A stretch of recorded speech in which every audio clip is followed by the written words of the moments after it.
Planet of the Apes might be the original Hollywood franchise. From the original movies to a series to multiple reboots, this franchise spans over 55 years with movies, TV shows, and more. Today I'm going to rank all 11 movies from the last 55 years, from the worst to the best. And before we get into it, over 98% of you guys who watch these videos aren't subscribed, so if you do enjoy this video, feel free to hit the subscribe button so you don't miss out on any more movie or TV show reviews, reactions, and breakdowns. But don't waste any more time, let's get into it. A little backstory on my history with this franchise. I am a massive fan of the modern trilogy. I have all of them on 4K. And in preparation for Kingdom of the Planet of the Apes and this ranking, I did watch every single one of the movies from the original saga to that random Tim Burton reboot. I am now caught up on every single movie in the Planet of the Apes franchise, and I am super excited to talk about it. Starting off the list in 10th place for me is Planet of the Apes 2001. This is that Tim Burton reboot I was talking about. This one went through development hell, and honestly, rightfully so.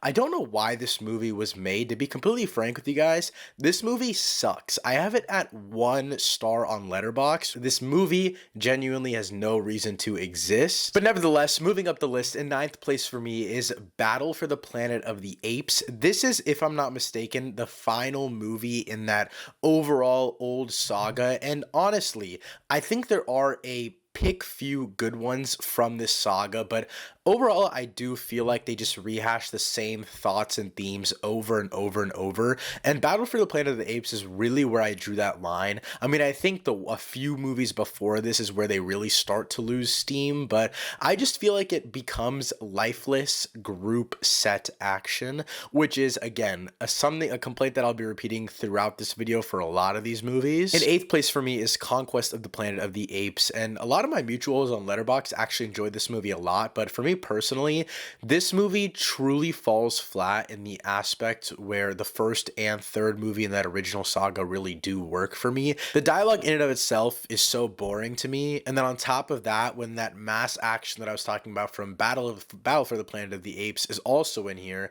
it genuinely just becomes nonsensical all around. This and Battle, they round out that final saga, but in my opinion, they're just movies that didn't really need to be made. In 7th place for me is Beneath the Planet of the Apes. If I'm not mistaken, this is the second movie in that original saga. I do have this at a 2.5. This wasn't the worst thing in the world, but to be completely frank, the first whole half of this movie is just a rehash of the first film. It's literally the first film, but with a different guy that low-key looks way too similar to the guy in the first movie anyway, so I was just really confused for a while there. But the second half of this movie actually works really, really well. It's really weird, but it's like cool weird of like, okay, I could understand why this was a cult classic. I genuinely found the second half of this movie to be so weird and stupid that it just didn't work for me personally. But there's some movies that I think are super cool, even though they're super weird and other people don't. So I see why people like this movie. It just didn't really work for me. But moving up the list, in 6th place for me, this is where we get a massive jump in the franchise, at least in my personal opinion, with Escape from the Planet of the Apes. I genuinely think this movie is pretty damn good.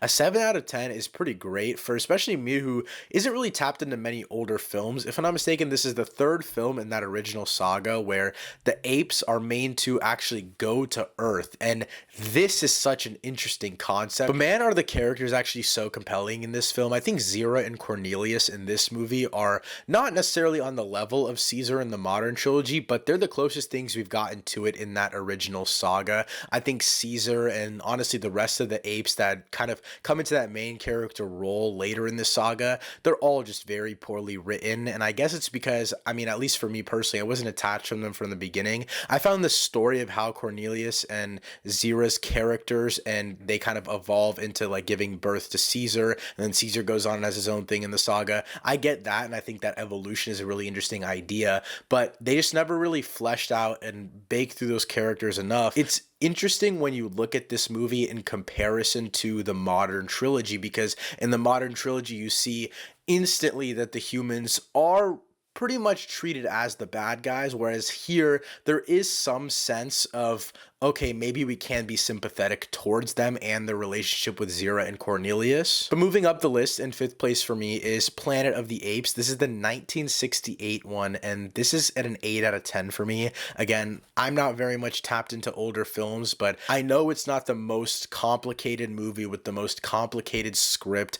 It is just an interesting idea. I don't think this movie is amazing by any means. I think an 8 out of 10 is probably pushing it. Just seeing Zira and Cornelius and their society, and not necessarily just their role in society, but also how this fish out of water human is going to change their society forever. I love how all of that's going to play out. But moving up the list, in fourth place for me is Rise of the Planet of the Apes at an 8.5 out of 10.